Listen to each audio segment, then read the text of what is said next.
Hello everyone, start करते हैं applied mechanics में। ये लेक्चर जो है वो फ्रिक्शन का नेक्स्ट लेक्चर है। इसमें हम लोग देखेंगे फर्स्ट पॉइंट जो है वो एंगल ऑफ फ्रिक्शन, घर्षण कोण क्या होता है। तो डिफिनेशन लिखी हुई है कि सीमांत घर्षण बल व अभिलंब प्रतिक्रिया के परिणामी, यानी कि जो सीमांत घर्षण बल होगा Fs और जो रिजल्टेंट R है, इसका जो प्रतिक्रिया जो R है, इसका जो रिजल्टेंट होगा, परिणामी होगा, वो क्या होगा, परिणामी तथा अभिलंब प्रक्रिया के मध्य बनने वाला कोण जो होगा वो क्या कहलाता है, घर्षण कोण कहलाता है। यहाँ हम डायग्राम के माध्यम से समझते हैं। यहाँ पर एक पिंड है जिसका जो भार है वो mg, तो वेट जो हमेशा हो क्या होता है, वो नीचे की तरफ वर्क करता है और जिस सरफेस पे वो टच रहेगा उसके विपरीत दिशा में क्या करेगा, एक रिएक्शन वर्क करता है। और हमने इसके पिछले लेक्चर में बताया है कि यदि कोई भी बॉडी जिस डायरेक्शन में मूव कर रही है उसके अपोजिट डायरेक्शन में क्या लगता है, फ्रिक्शन लगता है। तो F बल लगाकर इस बॉडी को राइट साइड में अगर खींचा जा रहा है तनन बल लगाकर, तो इसके अपोजिट डायरेक्शन में Fs वर्क कर रहा है। और यहाँ से देखिए Fs और R का जो रिजल्टेंट है OC, ये कितना है, ये इस पार्ट से OP से OB देखिए ACB और यहाँ पर O है, यहाँ से लेमडा कोण बना रहा है। तो आप त्रिभुज में देख सकते हैं, ट्रायंगल में देखिए OCB राइट एंगल बना रहा है, OCB राइट एंगल बनाएगा। जैसे tan लेमडा बराबर क्या हो जाएगा, BC अपॉन OB, क्या हो जाएगा, BC अपॉन OB, ठीक। देन VC का मान क्या है, Fs है और ये रिजल्टेंट है और Fs इक्वल टू होता है म्यू R। Fs क्या होता है, म्यू R के बराबर होता है, R से कैंसिल हो जाएगा, तो tan लेमडा बराबर क्या आ जाएगा, म्यू S। तो ये हो जाएगा आपका एंगल ऑफ फ्रिक्शन। क्लियर। इसके बाद का टॉपिक देखते हैं। एंगल ऑफ फ्रिक्शन आपको समझ में आया होगा।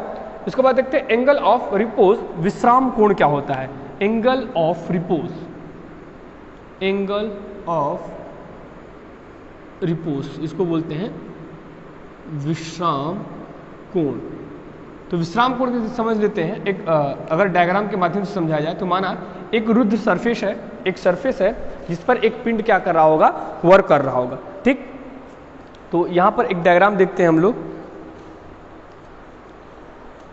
कि एक सरफेस पे इंक्लाइंड पार्ट पर कोई पिंड इस तरीके से रखा हुआ है और ये यहां देखिए क्या होता है कि माना एक किसी रुद्ध सरफेस पर एक पिंड को रखा हुआ है, ठीक। यदि सतह को धीरे धीरे हम क्या करते हैं, ऊपर देखिए, पहले पिंड कहाँ था, यहाँ पर था, ठीक। पहले पिंड कहाँ था, यहाँ पे था और इसको, इस सतह को हम धीरे धीरे धीरे धीरे धीरे धीरे क्या करते गए, उठाते गए। इस सतह को, ये जो सतह है आपका यहाँ पर, इस सतह को हम धीरे धीरे ऊपर की तरफ उठाते गए। तो ये समझना है कि किसी सतह पर यदि कोई पिंड रखा हुआ है, यदि उसे धीरे धीरे हम उठाते जाएं, ठीक, तो क्या होगा कि क्षैतिज के साथ जिस कोण पर, देखिए ये जो क्षैतिज का डायरेक्शन है, देखिए जिस कोण पर, याद रखिएगा, इस पिंड को जब धीरे धीरे मूव कराते हैं ऊपर की तरफ, तो क्या होगा कि क्षैतिज के साथ जिस कोण पर पिंड सरकने ही वाला होता है, अर्थात सरकता नहीं है, अगर थोड़ा सा उससे अधिक हो जाए तो वो क्या कर जाएगा, बॉडी स्लाइड कर जाएगी।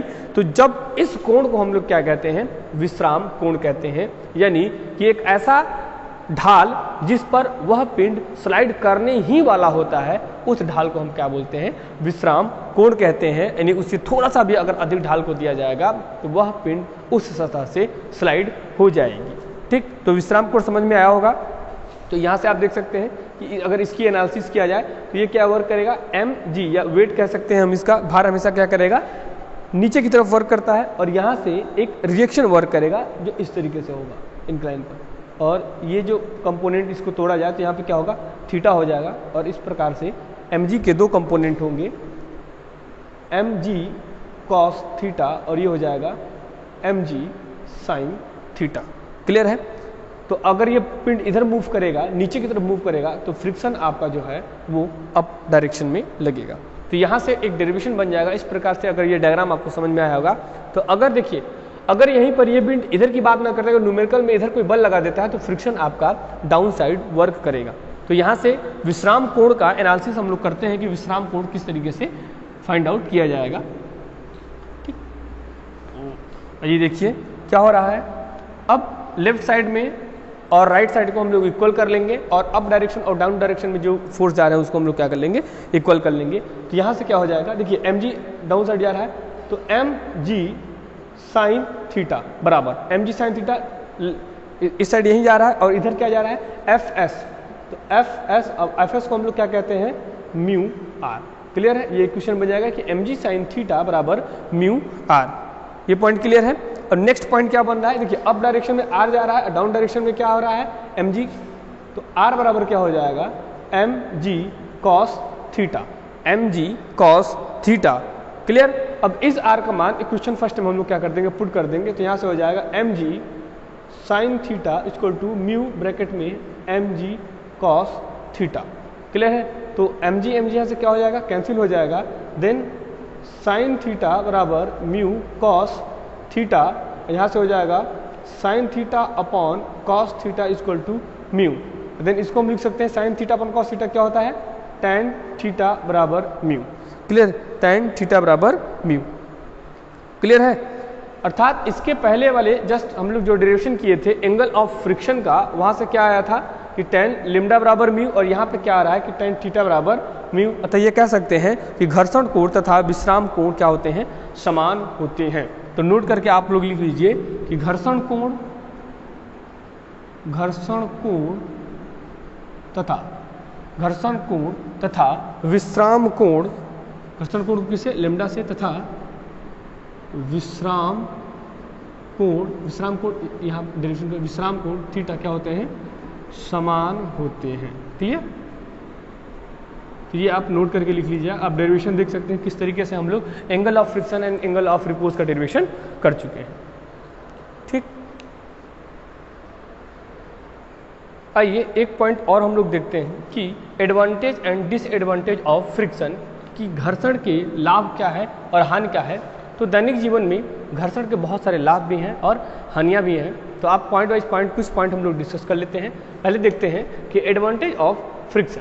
फर्स्ट पर लिखा है कि घर्षण की अनुपस्थिति में जमीन पर पैदल चलना क्या है, असंभव है। अर्थात अगर हमारे जो हम लोग चलते हैं तो हम लोग के पैर और ज़मीन के बीच में अगर फ्रिक्शन वर्क नहीं करेगा तो हम लोग ज़मीन पर आसानी से चल नहीं पाएंगे। नेक्स्ट पॉइंट की बात करता है कि घर्षण कम होने पर वाहनों के ब्रेक नहीं लग पाते हैं।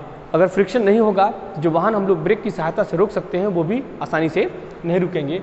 और नेक्स्ट पॉइंट है कि कागज़ पर लिखना क्या है, संभव नहीं है। फ्रिक्शन की वजह से भी हम किसी भी पेपर पर अगर हम यहाँ पर लिख रहे हैं इस तरीके से, तो ये फ्रिक्शन की वजह से ही है। अगर फ्रिक्शन ना होता तो हम यहाँ पर लिख नहीं सकते।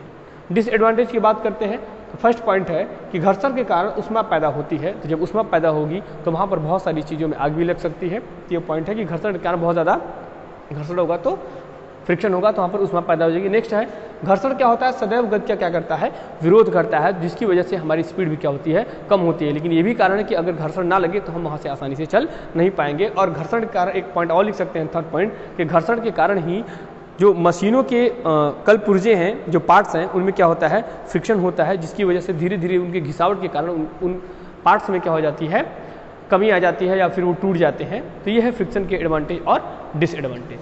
क्लियर।